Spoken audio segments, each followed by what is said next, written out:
Good morning student. Vidya Bharati public senior secondary school के YouTube channel पर आपका स्वागत है। और आज हम आपके लिए लेकर आए हैं जो हमारी सोयाबीन फसल तिलहनी फसलों की किंग ऑफ लेग्यूम कहलाती है ये, उसके बारे में हमारे कुछ टॉपिक बच गए थे, उसको देखिए बेटा आप लोग। तो देखिए उसमें टॉपिक था हमारा खाद एवं उर्वरक। देखिए खाद एवं उर्वरक, ये देखिए बेटा खाद एवं उर्वरक, मैन्यूअर एंड फर्टिलाइजर्स, ये बहुत ही अति आवश्यक हैं। ये सिस्टमेटिक तरीके से देना, जैसे देसी खाद है आप अपनी इच्छा अनुसार जितनी आवश्यकता हो उतनी दे सकते हैं आप लोग। अधिक भी डल जाता है तो कोई दिक्कत नहीं होती है, क्योंकि एक जीवों के सारे तैयार किया हुआ खाद होता है। हम इसको कंपोस्ट भी कह सकते हैं। देखिए इसको अच्छी प्रकार से सरा गलाकर अपनी भूमि में उपयोग में लेते हैं तो बहुत ही इम्पोर्टेंस होता है।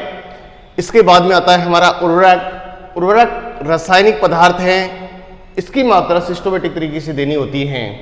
यदि किसान इसको सिस्टमेटिक तरीके से नहीं देता है तो फसल को लाभ की तुलना में हानि कर देता है। इसके बाद में देखना इसका नाइट्रोजन कितनी देनी है, एसएसपी कितनी देनी है और एमओपी कितना देना है, इसको देखना। एमओपी म्यूरेट ऑफ पोटास, जिसके बारे में आपको पोटेशियम क्लोराइड अन्य नामों से जानते हैं इसको सिंगल सुपरफॉस्फेट है, और ये नाइट्रोजन है जिसको आप लोग यूरिया कहते हैं। तो आप लोग इसकी मात्रा 45 किलोग्राम प्रति हेक्टर के हिसाब से दे सकते हैं, और सिंगल सुपरफॉस्फेट है आप दे सकते हैं 250 किलोग्राम प्रति हेक्टर। 250 किलोग्राम प्रति हेक्टर, क्योंकि ये तेल की मात्रा को बढ़ाता है। और ये म्यूरेट ऑफ पोटाश आप लोग कितना देंगे, आप 70 से 80 किलोग्राम दे सकते हैं। 70 से 80 किलोग्राम प्रति हेक्टर के हिसाब से आप लोग ये उर्वरक दे सकते हैं। इसके बाद में देखिए ये खाद उर्वरक देने के बाद में हमारा अगला टॉपिक है इरिगेशन। इरिगेशन देखिए, इरिगेशन सिंचाई का निर्धारण करना अति आवश्यक है, क्योंकि इसके अंदर आवश्यकता अनुसार किसान को सिंचाई देना है, क्योंकि भूमि के अंदर नमी भी रहना है। लेकिन कब इसकी क्रिटिकल स्टेज है तब उसको देना आवश्यक है, वो पता होना चाहिए। तो आप लोगों को पता होना चाहिए कि पहली सिंचाई जो इम्पोर्टेंट है फूल बनते समय, कब? फूल बनते समय। और दूसरी सिंचाई है क्या, कब? फलियां का निर्माण होते समय, फलियां बनते समय। ये देखिए बेटा, ये जो दोनों सिंचाइयां हैं वो बहुत ही इंपॉर्टेंट है। देखिए पहली सिंचाई आप फूल बनते समय करना ही है। अगर इस समय आप लोग सिंचाई नहीं करते हैं तो फलियों का निर्माण नहीं होगा। फलियों का निर्माण नहीं होता है तो हमारे को दाने प्राप्त नहीं होंगे। इसलिए ये दोनों सिंचाई बहुत ही इंपॉर्टेंट है इस फसल के लिए। किस फसल के लिए? सोयाबीन के लिए। ये ध्यान रखिए। इरिगेशन का निर्धारण करने के बाद में हमारा अगला पॉइंट आता है अंतराकृषि। क्या है? अंतराकृषि। देखिए बेटा, ये बहुत ही मोस्ट और इम्पोर्टेंट टॉपिक है जिसके बारे में आप लोगों को ध्यान रखना अति आवश्यक है। देखिए अंतराकृषि के अंतर्गत क्या करते हैं हम, इसके अंदर देखना 40 से 45 दिन बाद में देखना, 40 से 45 दिन डेज के बाद हम शाकनाशी रसायनों का प्रयोग करते हैं, जैसे फ्लूक्लोरोलीन है, पेंडामेथालिन है। ऐसे बहुत सारे शाकनाशी हैं जो हम इस लेग्यूम फसल के अंदर खरपतवार को नष्ट करने के लिए काम में लेते हैं। तो देखिए बेटा, इसको आप लोग ले सकते हैं शाकनाशी को। कब? शाकनाशी यहां पर लिख रहा हूं, शाकनाशी, इसको हर्बिसाइड भी कह सकते हैं, खरपतवार नाशी भी कह सकते हैं और शाकनाशी भी कह सकते हैं। तो ये ध्यान रखना, आप लोग बुआई के 40 से 45 दिन बाद में आप लोग शाकनाशी, खरपतवार नाशी का या शाकनाशी का छिड़काव करें, जिससे खरपतवार नहीं होंगे। और निराई गुड़ाई है वो आवश्यकता अनुसार करते रहें। ठीक है, इसके बाद में देखना पौध अंतरण देखना आप लोग। पौध अंतरण, हर फसल के अंदर पौध अंतरण देखिए आप लोग। जिस प्रकार से मैंने तिल के बारे में 30 गुना 10 बताया था, अन्य जो किस्में हैं उसमें तिल के अंदर 45 सेंटीमीटर भी ले सकते हैं, लेकिन इस फसल में देखिए आप लोग एल गुना एल देखिए आप लोग कितना लेंगे, एल गुना एल। यहां पर आर गुना आर भी हो सकता है, ध्यान रखना इस बात का। अगर आप लोगों को एग्जाम में आर गुना आर दे देता है तो उसमें घबराने की जरूरत नहीं है, वो एल गुना एल ही है। आर का मतलब रो एंड रो, क्या, रो टू रो। रो का मतलब होता है क्या, पंक्ति। यहां पर लाइन का लाइन, लाइन से लाइन की दूरी, यहां पर ये क्या हो गया, रो टू रो, पंक्ति से पंक्ति की दूरी। तो ये ध्यान रखना है, यहां पर 30 से 45, ये देखो तिल की बरोबरी दे रखा है यहां पर, तिल में भी 30 से 45 सेंटीमीटर। और पी गुना पी देखिए आप लोग कितना, 10 से 15, सेम तिल की फसल के समान ही दे रखा है यहां पर।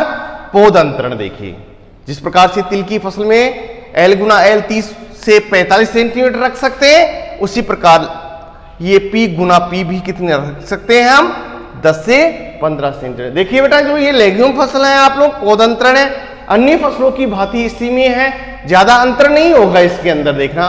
तो ये भी आपकी जो तिलहनी फसल है सोयाबीन बहुत ही इंपॉर्टेंट है। इसके बाद में देखिए पौध अंतरण के बाद में सीधे आइए आप लोग, कीट आइए। भाई कीट कौन कौन से लगते हैं इस फसल के अंदर, जो अपन को पता होना चाहिए। तो देखिए यहां पर मैं खाद एवं उर्वरक बताया, इरिगेशन बताया और अंतराकृषि बताया, और इसके बाद में क्या, पौध अंतरण। तो देखिए बेटा, इसको आप लोग सिस्टमैटिक तरीके से, अब ये क्रिटिकल स्टेज है इरिगेशन, इसको आप लोग अपनी मस्तिष्क में उतारना कि इसमें पहली सिंचाई फूल बनते समय, वैसे सिंचाई तो हम आवश्यकता अनुसार कर सकते हैं, लेकिन यहां पर जो क्रिटिकल पीरियड है, इसका स्टेज है कि किस अवस्था में सिंचाई करें, वो आप लोगों को पता होना चाहिए। तो देखिए यहां पहली सिंचाई फूल बनते समय और दूसरी सिंचाई है फलियां बनते, ये दोनों सिंचाई तो अति आवश्यक है, इसमें देना ही होगा आपको, अन्यथा किसान का प्रोडक्शन कम कर देगा। इसके बाद में अंतराकृषि है, आप लोग अंतराकृषि इसमें कब करेंगे, जो शाक निराई गुड़ाई है उसके में देखना, निराई गुड़ाई आप लोग 20 से 25 दिन बाद में कीजिए, लेकिन शाकनाशी कब उपयोग करेंगे इस फसल के अंदर, 40 बुआई के 40 से 45 दिन बाद में आप शाकनाशी का छिड़काव कर सकते हैं। और इसमें पौध अंतर कितना होगा, रो एंड रो या एल गुना एल, लाइन टू लाइन, पंक्ति से पंक्ति दूरी 30 से 45 सेंटीमीटर, और पौधे से पौधे की दूरी कितना, 10 से 15 सेंटीमीटर। ठीक है बेटा, इसके बाद में आगे देखिए आप लोग, इंसेक्ट एंड डिजीज देखिए आप लोग।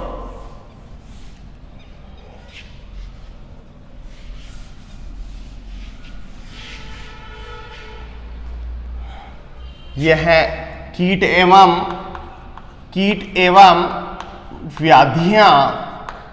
व्याधियां देखना बेटा, कीट एवं व्याधियां।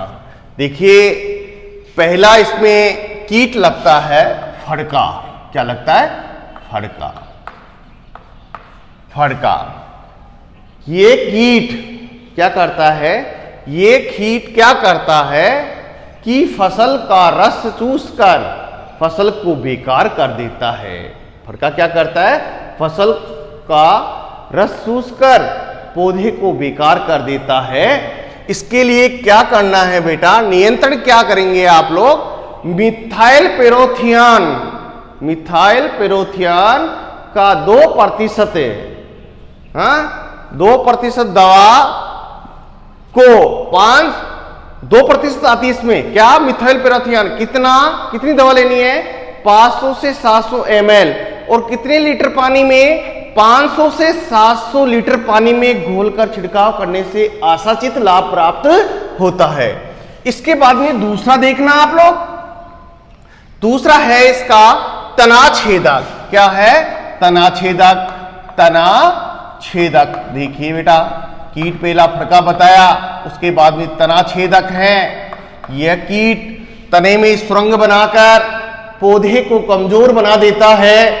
इसके नियंत्रण के लिए आप क्या करेंगे, जो इसका जो फड़का का नियंत्रण किया है उसी में भी तना छेदक का ले सकते हैं आप, उसी रसायन का कर सकते हैं। मिथाइल पैरोथियान 2%, 500 से 700 ml दवा लेकर 500 से 700 लीटर पानी में घोल करके छिड़काव करें, इस कीट का नियंत्रण हो जाएगा। इसके बाद में देखना तीसरा हमारा कीट है, देखना इसके अंदर पत्ती छेदक। क्या है? पत्ती छेदक। पत्ती छेदक यह कीट पत्तियों के अंदर छिद्र बना देता है, जिससे पत्तियां कुछ समय बाद झड़कर गिर जाती हैं। इसके नियंत्रण के लिए आप लोग ले सकते हैं बेटा क्विनोल फॉस 500 से 700 ml दवा 500 से 700 लीटर पानी में घोलकर छिड़काव करें, इससे पत्ती छेदक कीट का नियंत्रण हो जाता है। इसके बाद में देखना चौथा, देखना हरा तेला। हरा तेला ये कीट क्या करता है? ये कीट भी क्या करता है? पौधे का रस चूस कर, बहुत छोटा कीट होता है ये, देखेंगे तो बहुत छोटा कीट होगा और इसका रंग हरे रंग का होता है और ये फसल को बहुत ज्यादा नुकसान पहुंचाता है। ध्यान रखिए, ये कीट क्या करता है कि पत्तियों का रस चूस कर पौधे को बौना कर देता है। इसके नियंत्रण के लिए आप लोग ले सकते हैं डाइमिथोएट 30 EC 400 से 600 ml दवा को 400 से 600 लीटर पानी में घोलकर छिड़काव करें। देखिए बेटा, इसकी मैं PDF बनाकर आपको भेज रहा हूं, इसके अंदर आप लोगों को पूरी दवा वगैरह में लिखकर भेज रहा हूं, उसको आप लोग वैसे भी याद कीजिए और इस बोर्ड में बताया जा रहा वो भी, यहां पर बोर्ड पर बताया जा रहा वो भी आप लोग याद कीजिए।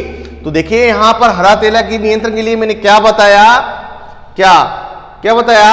डाइमिथोएट 30 EC 400 से 600 ml दवा को 400 से 600 लीटर पानी में घोलकर छिड़काव करें, हरा तेले का नियंत्रण हो जाएगा। इसके बाद में देखना चक्रभृंग। चक्रभृंग ये वेरी मोस्ट इंपॉर्टेंट है, ये सोयाबीन का प्रमुख कीट है। ये बेटा देखना यहां भृंग है, ये एग्रीकल्चर सुपरवाइजर में 2004 के अंदर जो एग्रीकल्चर सुपरवाइजर लगी थी उसके अंदर आया था कि चक्रभृंग, जिसको हम क्या कहते हैं? गर्डल बीटल के नाम से जानते हैं। किससे? Girdle beetle. आपकी बुक में यहां गर्डल बीटल दे रखा है, लेकिन इसका दूसरा नाम चक्रभृंग है। ये इससे पूछा था कि सोयाबीन की फसल का प्रमुख कीट कौन सा है, तो यहां पर चक्रभृंग था। ये गर्डल बीटल नहीं दिया था, चक्रभृंग दिया था। तो ये क्या करता है? ये पौधे के शीर्ष भाग को काटकर पौधे को मुरझा देता है और जिससे फसल को बहुत ज्यादा नुकसान कर देता है। तो इसके लिए नियंत्रण के लिए आप लोग इस डाइमिथोएट 30 EC 400 से 600 ml दवा को 600 लीटर पानी में घोलकर आप लोग छिड़काव करें, इससे चक्रभृंग कीट का कंट्रोल हो जाता है। इसके बाद में देखना बेटा, ये आप इसके बाद में रोग आएंगे। क्या आएंगे? रोग। देखना कि रोग कौन कौन से लगते हैं। तो आप लोग पहले क्या जाना, कीट जैसे फड़का, तना छेदक, पत्ती छेदक, हरा तेला, चक्रभृंग, जिसको गर्डल बीटल के नाम से जानते हैं। इसके बाद में रोग देखिए बेटा, रोग के अंदर है छाछिया। क्या है? छाछिया। छाछिया जिसको हम चूर्णी फफूंद फफूंद के नाम से जानते हैं। ये देखिए चूर्णी फफूंद के नाम से जानते हैं। यह रोग कवक के द्वारा होता है। इस रोग का आक्रमण होने पर पौधे की पत्तियों एवं तने पर सफेद चूर्ण जैसा जम जाता है, जिससे पौधा व पत्तियां पीली पड़कर झड़ जाती हैं। इसके नियंत्रण के लिए आप लोग कीजिए, क्या करेंगे बेटा, इसके लिए 0.5% फेरस सल्फेट, कितना, 0.5% फेरस सल्फेट का छिड़काव करें। यहां पर र है ये फेरस सल्फेट, यहां ट है ये, या ध्यान से देखना बेटा। छाछा रोग जिसको चूर्णी फफूंद कहते हैं। अगला रोग है पत्ती धब्बा, देखना अगला रोग क्या है, पत्ती धब्बा, पत्ती धब्बा रोग, धब्बा रोग। यह रोग भी फंगस के द्वारा होता है, कवक के द्वारा होता है। इस रोग का आक्रमण होने पर पत्तियों पर धब्बे या स्पॉट बन जाते हैं, जिससे पत्तियां हल्की सफेद होकर झड़ जाती हैं। फलियों का निर्माण, फलियां व फूल का निर्माण नहीं होता है और किसान का प्रोडक्शन कम कर देता है। इसके लिए क्या करेंगे बेटा, इसके लिए आप मैनकोजेब 0.2% दवा का घोल बनाकर छिड़काव करें। दूसरा है रोकथाम के अंदर, क्योंकि कीटों में नियंत्रण किया जाता है, रोगों में रोकथाम की जाती है, तो ध्यान रखना इसके अंदर रोग रोधी किस्मों की बुआई करें। और इसके बाद में हमारा तीसरा रोग है, पहला दूसरा होता है पत्ती धब्बा और दूसरा है, पहला है छाछा रोग, दूसरा है पत्ती धब्बा रोग और तीसरा है पत्ती गलन, पत्ती गलन, गलन। इस रोग का प्रकोप होने पर पत्तियां गलने लग जाती हैं, तो ये ध्यान रखना। इस रोग की रोकथाम के लिए भी मैनकोजेब 0.2% दवा का घोल बनाकर छिड़काव करने से आशाचित लाभ प्राप्त होते हैं। एक दूसरा हम ले सकते हैं बेटा, रोग रोधी किस्मों की बुआई करें और खेत के आसपास सफाई कर देवें। इसके लिए भी बहुत जरूरी है चक्रभृंग है, इसकी भी क्या करना है, खेत के आसपास सफाई कर देना। ये चक्रभृंग क्या करता है, गड्डर बीटल क्या करती है, जो अवांछित पौधे होते हैं उस पर शरण ले लेता है और रात को काम करता है, ध्यान रखना बेटा, और फसल को पूरी तरह से चौपट कर देता है ये कीट, देखना। इसके बाद में देखना इसकी रोकथाम मैनकोजेब कर दिया, और इसके बाद में अगला देखना जड़ गलन, जड़ गलन चौथा है जड़ गलन, जड़ गलन रोग। यह इस रोग का प्रकोप होने पर पौधे की जड़ गल जाती है और पौधा छोटी अवस्था में ही मर जाता है।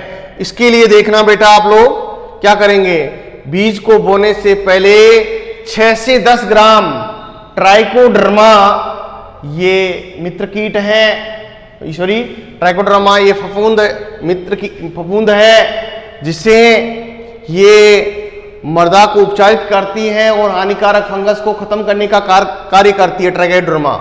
ये तो देखना ट्राइकोडर्मा 6 से 10 ग्राम लेकर बीज को उपचारित करें, जिससे इस रोग से फसल बच जाती है।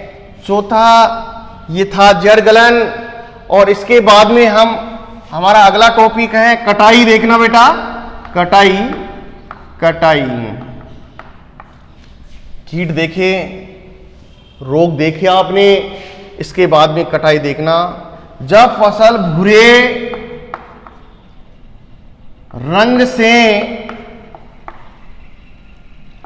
पीले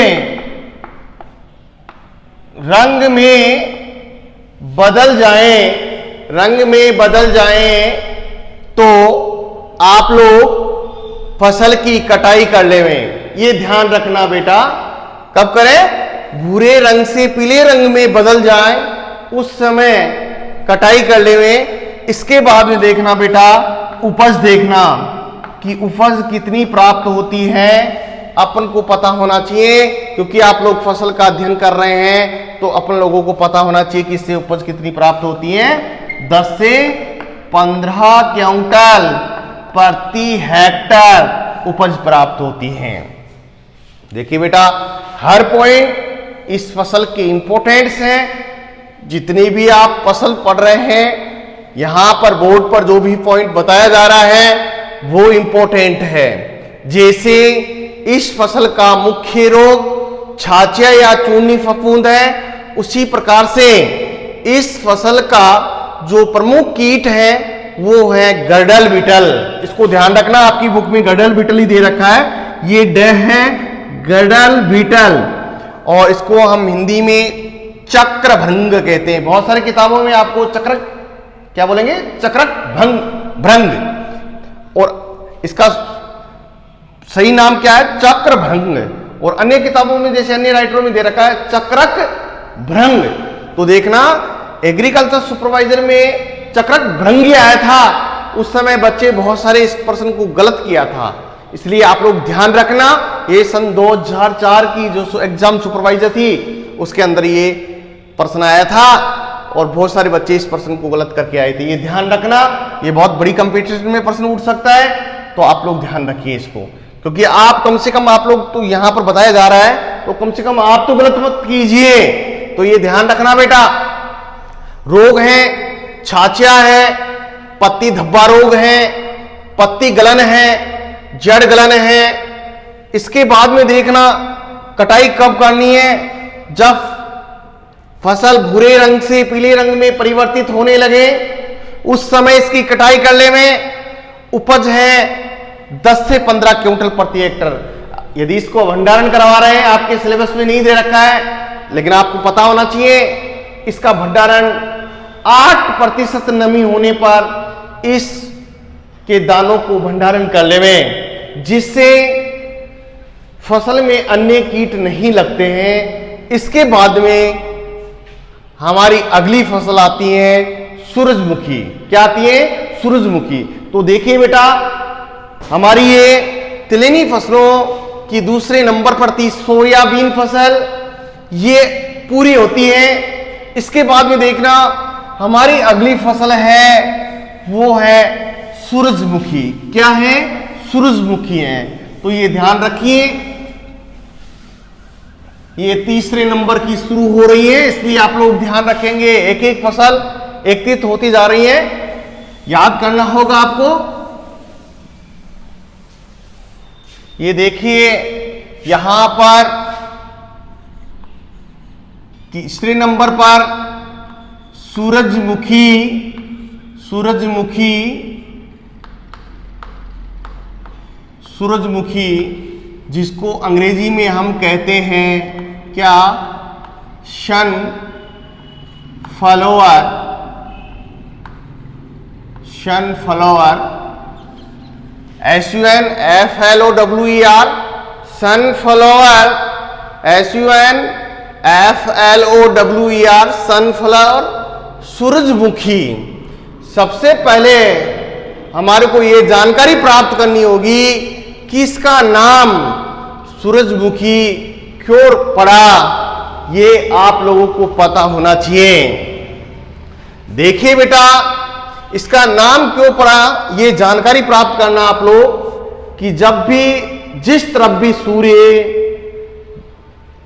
पृथ्वी की परिक्रमा लगाते हुए चलता है, उसी प्रकार से इसका पौधा भी सूर्य की तरफ अपने पुष्प को या मुंडक को, यहां पर प्रश्न बन रहा है कि इसके पुष्प को अन्य किस नाम से जानते हैं, मुंडक के नाम से जानते हैं। किसके नाम से जानते हैं, मुंडक के नाम से जानते हैं बेटा। इसलिए आप लोग इसको सूरजमुखी का नाम दे रखा है। जिस जिस तरफ सूर्य जाता है उस तरफ ये अपना क्या करता है, मुंडक को उसकी ओर कर लेता है।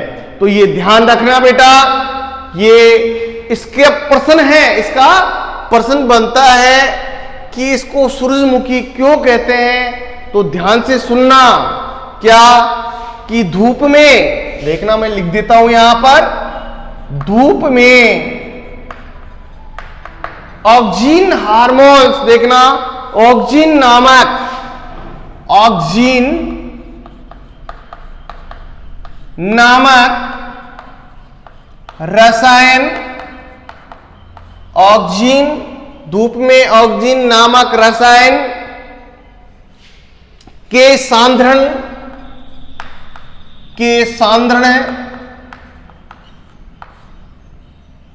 रसायन के सांद्रण के कारण इसका तना व मुंडक सूर्य की ओर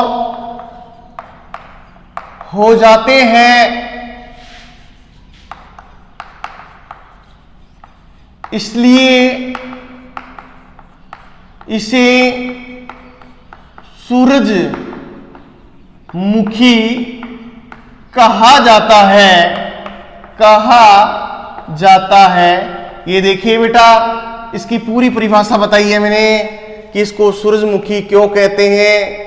कि धूप में ऑक्सीजन नामक रसायन, क्योंकि इसके मुंडक पर होता है ऑक्सीजन रसायन, जो क्या करता है, इसके सांद्रण के कारण क्या होता है, इसका तनाव है मुंडक क्या होता है, सूर्य की ओर हो जाते हैं या घूम जाता है सूर्य की ओर, इसलिए इसे सूरजमुखी कहा जाता है। किसके कारण? धूप में ऑक्सीजन नामक रसायन के सांद्रण के कारण इसका तनाव है मुंडक सूर्य की ओर हो जाते हैं, इसलिए इसे क्या कहते हैं, सूरजमुखी कहा जाता है। ये ध्यान रखना बेटा। इसके बाद में देखना, यहां पर प्रश्न बन सकता है कि सूरजमुखी का पुष्प है वो सूर्य की ओर क्यों हो जाता है। क्योंकि आप लोग कभी कभी आश्चर्यचकित करते हैं कि आश्चर्यचकित हो जाते हैं कि इसका पुष्प, जैसे हमने सुबह पूर्व देखा, कुछ समय बाद में पूर्व से हटकर दूसरी दिशा में आ गया, उससे फिर देखा तो कुछ समय बाद में उस अलग दिशा में हो गया, तो उसका कारण है ऑक्सीजन नामक रसायन के कारण होता है। ठीक है, ये याद रखना बेटा। इसके बाद में देखिए आप,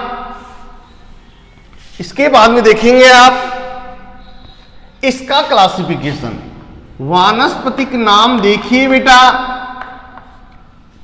हेलियंथस एनुअस, हेलियंथस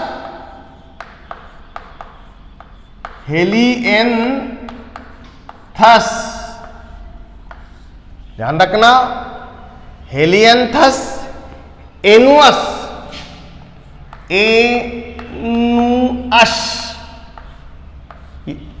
या आप लोग एनुअस भी कर सकते हैं, अन्य बुकों में देखेंगे तो एनस भी कर सकते हैं आप लोग, लेकिन यहां पर अंग्रेजी में एनुअस ही होता है, ये ध्यान रखना। और ये लीलियस नामक वैज्ञानिक था जिसने इसकी खोज की थी।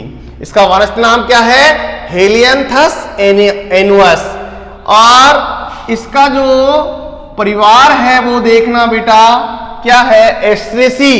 क्या है?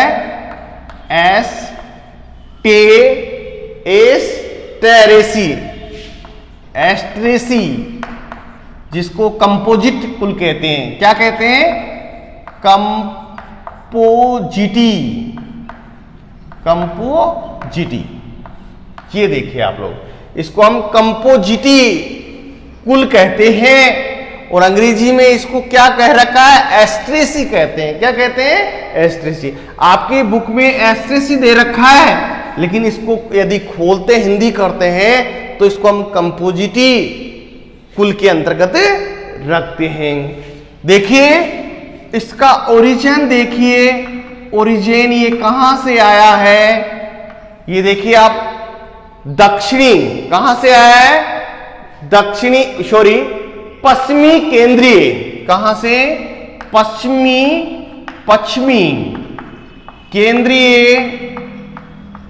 केंद्रीय अमेरिका। कहां?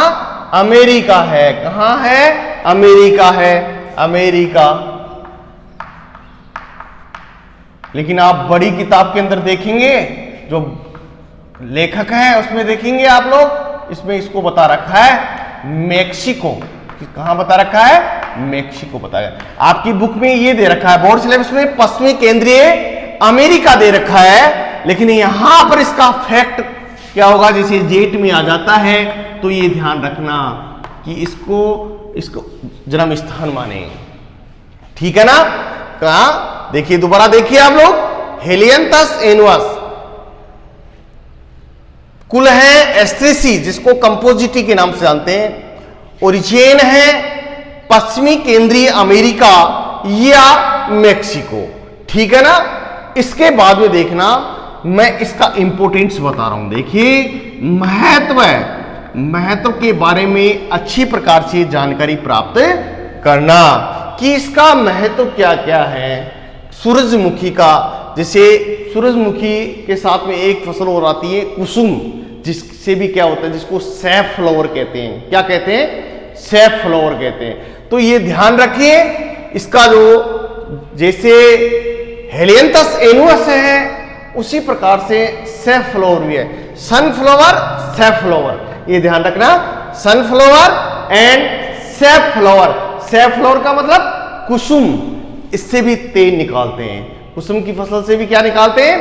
तेल निकालते हैं। और इससे भी क्या निकालते हैं? हम तेल निकालते हैं। तो देखना इसका इंपॉर्टेंस, सूरजमुखी, सूरजमुखी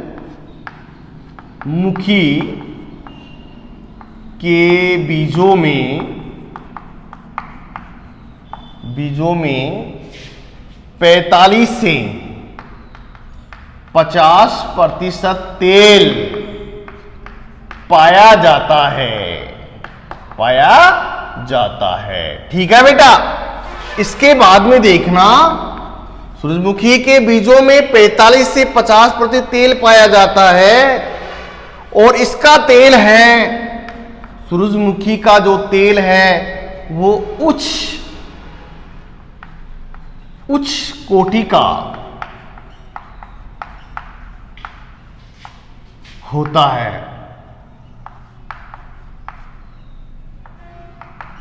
ठीक है, यहां पर देखना, सूरजमुखी का जो तेल है वो उच्च कोटि का होता है। सूरजमुखी का तेल क्या होता है? उच्च कोटि का होता है। इसके तेल में लीनोलिक, क्या इसके तेल में क्या पाया जाता है? लीनोलिक,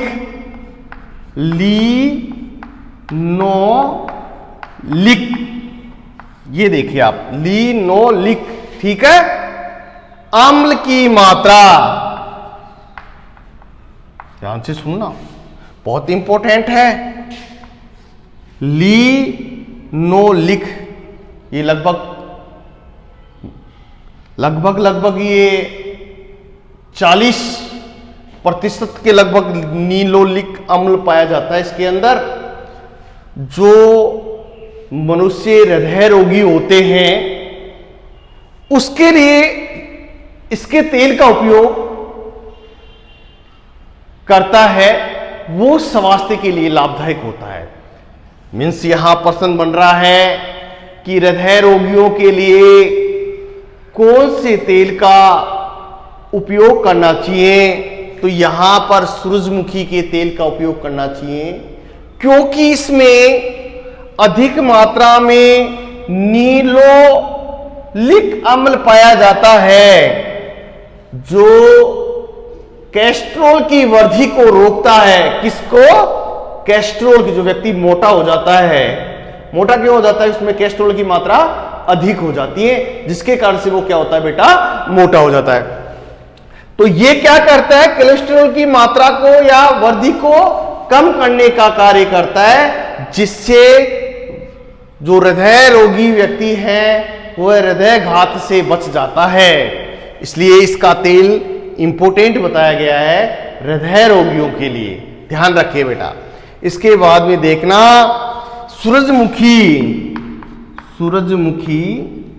देखिए बेटा, सूरजमुखी के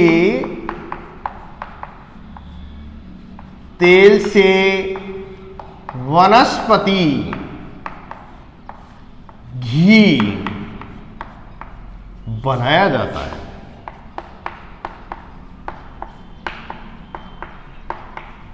ठीक है बेटा।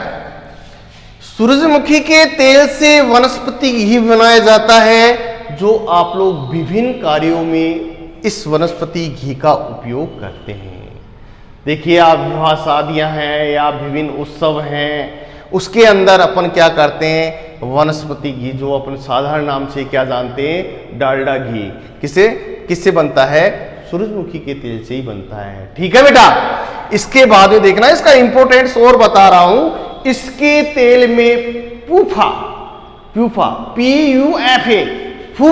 फूफा पाया जाता है, जो बहुत ही इंपॉर्टेंट होता है। इसलिए इसका जो वनस्पति घी है वो भी हम उपयोग करते हैं। इसके बाद में देखना, इसका जो इसमें विटामिन कौन कौन सी पाई जाती है, देखना विटामिन, देखिए इसके तेल में विटामिन कौन कौन सी पाई जाती है, ADE कौन सी पाई जाती है, A, D और E, इसके अंदर विटामिन पाई जाती है, प्रचुर मात्रा में पाई जाती है बेटा, ये ध्यान रखिए।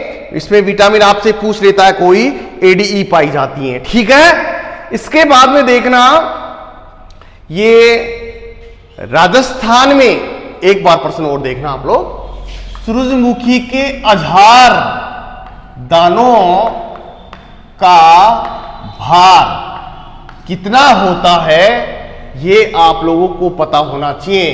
कितना होता है बेटा,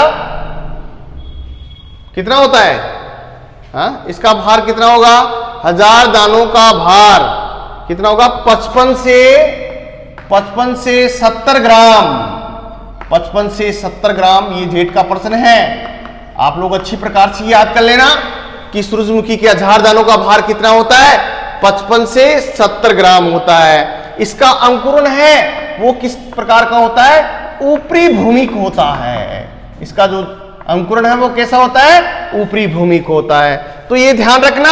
एक प्रश्न और बन रहा है इसके अंदर, किसके तेल में जो गंध है वो किसके कारण होती है, ऑक्सीडेशन के कारण होती है। किसके कारण होती है, ऑक्सीडेशन के कारण होती है। देखना, ऑक्सीडेशन है, ऑक्सीडेशन, ये देखिए ऑक्सीडेशन के कारण इसमें दुर्गंध आती है। इसके तेल में दुर्गंध किसके कारण आती है, ऑक्सीडेशन के कारण आती है। ये भी कई बार जेट के अंदर प्रश्न पूछ लिया गया है, ये ध्यान रखना बेटा। इसका जो इंपोर्टेंस है ये आपके सामने है। सूरजमुखी के बीजों में 45 से 50% तेल पाया जाता है। इसका तेल उच्च कोटि का होता है। इसके अंदर लिनोलिक अम्ल अधिक पाया जाता है, जिसके वजह से ये क्या करता है, कोलेस्ट्रॉल की वृद्धि को रोकता है, जो मनुष्य के अंदर हृदयघात की बीमारी को रोकने में सहायक होता है। देखिए बेटा, ये सूरजमुखी फसल है, ये आज आपको समझ में आई होगी। तो इसके लिए आप लोग लाइक करना। अगला जो इसके बिंदु हैं वो हम कल पढ़ाएंगे। धन्यवाद बेटा।